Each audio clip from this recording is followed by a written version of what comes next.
Ya, kembali di Net Bali pasca ditetapkan sebagai tersangka mantan Wakil Gubernur Bali Ketut Sudikerta lengser dari jabatannya sebagai Ketua DPD Golkar. Jabatan Ketua kini diduduki oleh PLT Ketut Sumarjaya Linggi. Terhitung sejak tanggal 4 Desember 2018, Ketut Sudikerta diberhentikan sebagai Ketua DPD Golkar Provinsi Bali.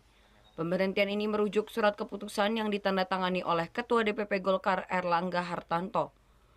Untuk sementara, Ketut Sumarjaya Linggi atau yang akrab disapa Demer ditunjuk sebagai pelaksana tugas Ketua DPD Partai Golkar Provinsi Bali.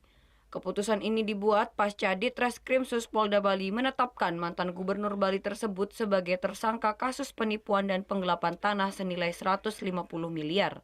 Ketut Sumarjaya Linggi menjelaskan, pertimbangan DPP Partai Golkar memberhentikan Ketut Sudikerta agar Sudikerta bisa fokus menyelesaikan permasalahan hukum yang dihadapinya. Di sisi lain, program dan agenda Partai Golkar dalam menyongsong Pilpres dan Pileg 2019 harus tetap berjalan. Kita masih akan konsolidasi dulu ke dalam. Yang mana dalam konsolidasi ke dalam nanti tentu kita persiapkan langkah-langkah strategis ke depan ini karena perhelatan besar dari sebuah partai itu sudah sangat dekat. Kalau boleh dibilang ini kira-kira waktu yang sangat efektifnya mungkin hanya 4 bulan ini. Jadi saya akan berusaha untuk menyusun strategi-strategi yang memungkinkan kita nanti bisa survive. Sumarjaya Linggi juga mengajak seluruh jajaran kader memberikan rasa empati dan dukungan moral agar Sudikerta bisa menghadapi permasalahannya dengan baik.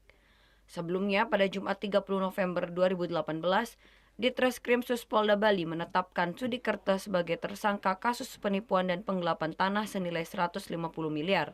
Saat menjual tanah seluas 38.000 meter persegi, dia diduga menggunakan sertifikat tanah palsu. Sedangkan tanah seluas 3.300 meter persegi ternyata sudah dijual kepada pihak lain, namun oleh tersangka dijual kembali ke Maspion Group. Surya Sanjaya melaporkan untuk NET.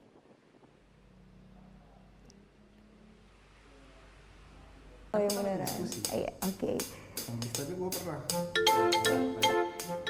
Nah, udah kan nonton beritanya? Jangan lupa di-subscribe, di-like, dan juga di-komen ya akun YouTube dari Net Bali. Terima kasih udah subscribe. Yang belum, jangan sampai lupa. Di sebelah sini nih. Notif subscribe.